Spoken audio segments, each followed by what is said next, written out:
All right, guys, looks like I got strawberry banana smoothie and an ice cream cone. Hey, buddy. Good boy. Good boy. Sit. Just some ice cream. We like to treat Thor with some ice cream once a week or so. It's nice and hot out. Nice and slow, buddy. Easy, easy. Good boys, yummies.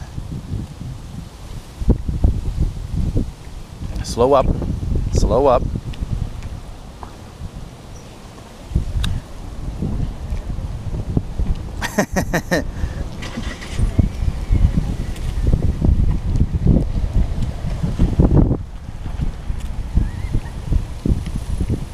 There you go.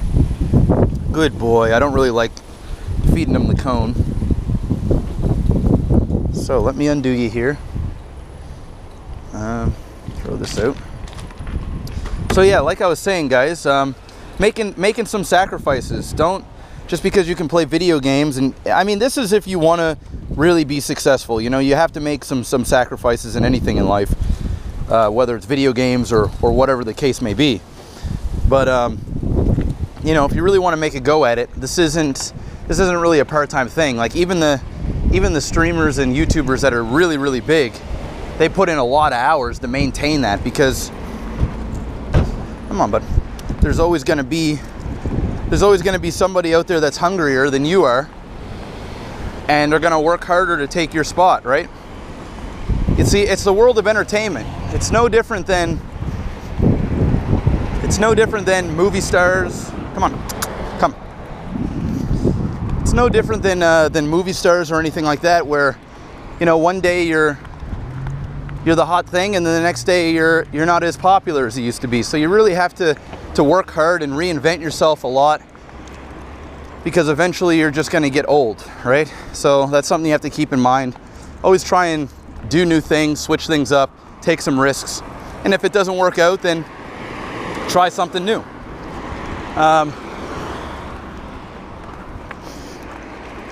So yeah, that's pretty much the gist of it.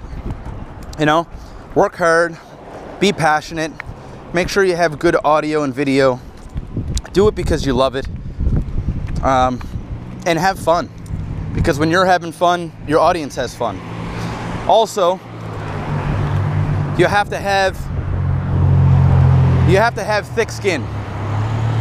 Everything that you share with the world will be judged. Like me, for example. You know, and on the eyes of the internet, sometimes you can just do no right.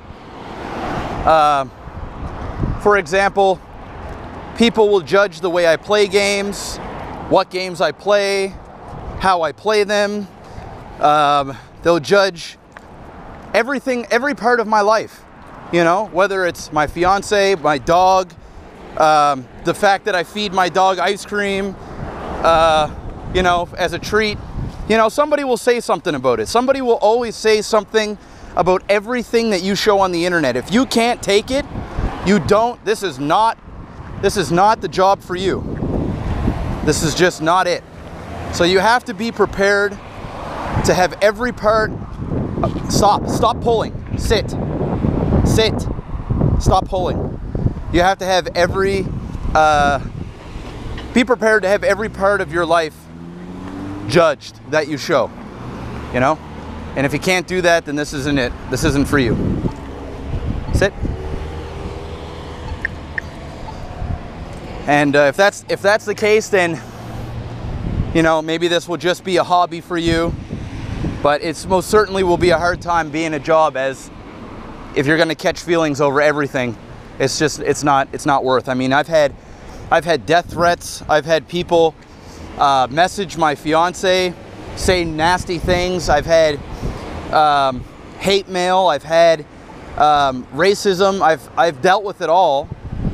And sure, sometimes it gets to me, but at the end of the day, I've also had, you know, positive fan mail. I've also had compliments over the way things that I do. It's not all bad, but the bad stuff always stands out. And if you don't let that stuff get to you, then you'll be fine. You'll be fine. Just keep your head up and keep going. So hopefully that answered your question on sort of how to get started as a gamer and how to maintain it. I'm still a work in progress, you know. It'll be 3 years this September that I've been doing it full time, and I still love it. I still love my job. Obviously some things have changed. You know, I'm not playing StarCraft at the moment. I'm now playing League of Legends, and there's a few reasons for that, you know. Since I got some time, I guess I can talk about it. The fact that I've played StarCraft for 4 years, I set out a goal to get to Grandmasters. I've accomplished that goal. I've done everything that I can possibly do in StarCraft. You know, I've played main stage MLG. There's a lot of pro players that didn't even get to do that. I got to travel around and compete. I got to meet all of my favorite players and personalities. I got to create a fan base and a community with Nova War, and I can still cast games there and have fun. I got to live off StarCraft. I got to do anything that anybody would want in StarCraft except for, you know, win a tournament. And I just was never that good. I never trained the way a professional, quote unquote, a real professional competitor would train. So I knew what my abilities were, and I knew what my shtick was. I was an entertainer. It took me a long time to get to GM because I spent a lot of time entertaining and doing funky things and just screwing around and having fun. And a lot of people thought that I was trying to be this pro player and stuff, and that was never ever the case. And I don't know how many times I've told people that, but they just didn't get it in their skulls. And when I finally accomplished my goal, I thought about continuing to play, but starting to play macro style games. And at the end of the day, I just wanted to change. I just didn't love the game anymore the way I used to. And maybe it's because of the game itself and Heart of the Swarm. It's just not what we hoped it would be. Let's cross the street, buddy. But I had fun, and who's to say I wouldn't go back and play it again down the road. But I thought I'd start playing League because it's another competitive game that has a high skill cap. There's another quest that I can go on, so there's another journey I can take the community on with me. It's got a huge fan base, so the potential to grow is huge, and I've doubled my fan base since I've left StarCraft. You know, financially it's been great. Mentally, it's been as stressful as StarCraft, but it's one of those good stresses. It's one of those, like, you know, challenge yourself stresses. Everything is new and fresh, and it's just been fun. You know, sure there's toxic trolls and all this other stuff, and I can even play a part in that at times, but at the end of the day, it's just nice to be part of a different community for a while. And when I was talking earlier about reinventing yourself, StarCraft is a dying game. And if I were to just stay with StarCraft, I mean, for example, look at Day 9. Day 9 is the single, in my opinion, once again, it's subjective, but Day 9 for me is StarCraft 2 when it comes to being a personality and a public figure. And that guy went from, you know, getting 30,000, 20,000, last year 10,000 concurrent viewers on Twitch, and last week, or 3 days ago, 2 or 3 days ago, I was watching his daily for the first time in a while because I actually had some free time, and there's only 1,700 people watching, you know, and it's been, and that's a guy that is, he is the guy. He's the guy. And it just goes to show that it's just not as popular as it used to be. It's not because Day 9's content's worse. It's not anything to do with that. It's just there's not as many eyes there. And it's not just Day 9, it's everybody. You take a look at my stream, for example. When I was playing StarCraft, the numbers were going down. You look at a stream like Destiny, his numbers are going down. I was reading an article on Reddit that they were showing the numbers, and on average, the entire community is down 40 to 50% in just the last 4 months. And it's because people are starting to lose interest in the game. There's nothing new. We've been sort of waiting for Legacy of the Void. League of Legends, even Dota now is starting to make a little bit of a rise. Hearthstone is big, is becoming huge. So, I mean, it's just, I had to reinvent myself. I have to come and change with the times, or I will die where the game dies, you know? So it was a smart move for me, not only financially, but I was mentally tired and drained from the game. But it was the simple fact that I just needed a change, and now I have a few more years of shelf life before I have to try and reinvent the wheel again, you know? And maybe this will be a game that I can stay with for a few years to come. Maybe it'll just be a year. I don't know, but I'm just rolling with the punches. My thing is, and you know what? There's going to be fans out there that's gonna bitch and whine and complain. I see it all the time in my comments. Where the fuck is the StarCraft 2 content? I'm unsubscribing. What the fuck? Fuck this League of Legends stuff. Blah, blah, blah, blah. But those people, all they are is they are used to getting a certain thing and they hate change. And that's just the way it is. And they don't understand, they don't want to understand that if I were to keep going the way I was going, maybe I have another year left of being able to pay my bills off StarCraft. And then what? And then I go look for a job again, you know? I get called a sellout because I go to a popular game after the game I love is dying and I've accomplished the goal that I set out to accomplish. If I didn't achieve GM and I just left, then yeah, sure, call me out on it. Say, you fucking quit before you finish your goal. Fucking go finish your goal and then fucking quit. You know what I mean? But people, those people, they don't understand that I have a dog to take care of. I have a fiance to take care of. I have bills to pay. You know, I'm worried about my future. I'm a fucking video game player.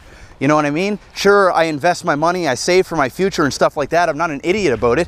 But at the same time, you know, I'm 27 years old. I'm not 21 where I can take these big financial risks. I'm getting married in October. I have to worry about my future. I want to have kids in a few years. You know, I can't be fucking around with my future like that. Why? Because of pride? Sit. Because I don't. Go ahead, go run. Because I can't, because I don't want to quit StarCraft. I mean, I can't do that. So, you know, hopefully that just sheds some light in some of you guys, and not everybody's like that. There are quite a few people that understand, and there's a lot of people that have enjoyed the transition, me being one of them. And if not, and if that's something that you don't like and you want to move on, then I really do appreciate the time that we spent together, and I really appreciate all the support that you've given me through watching my videos, through hanging out, the compliments, you know, all that stuff. I really do appreciate it, but I have to change for me. And if I don't do that, then I jeopardize my future as a gamer. And I love this too much. I love my life too much to give this up over pride. So, you know, that's the main reason why I've made the switch. And hopefully some of the people that didn't understand, hopefully I shed some light on that. And I get a little passionate about it because it's to the people that are watching, I'm just some random guy that entertains and plays games. But to me and to my loved ones that are surrounded by me, you know, this is reality for me. This is my life, and if I don't get this right, I'm in some trouble here. You know, I dropped out of university. I took some risks. Sure, it paid off.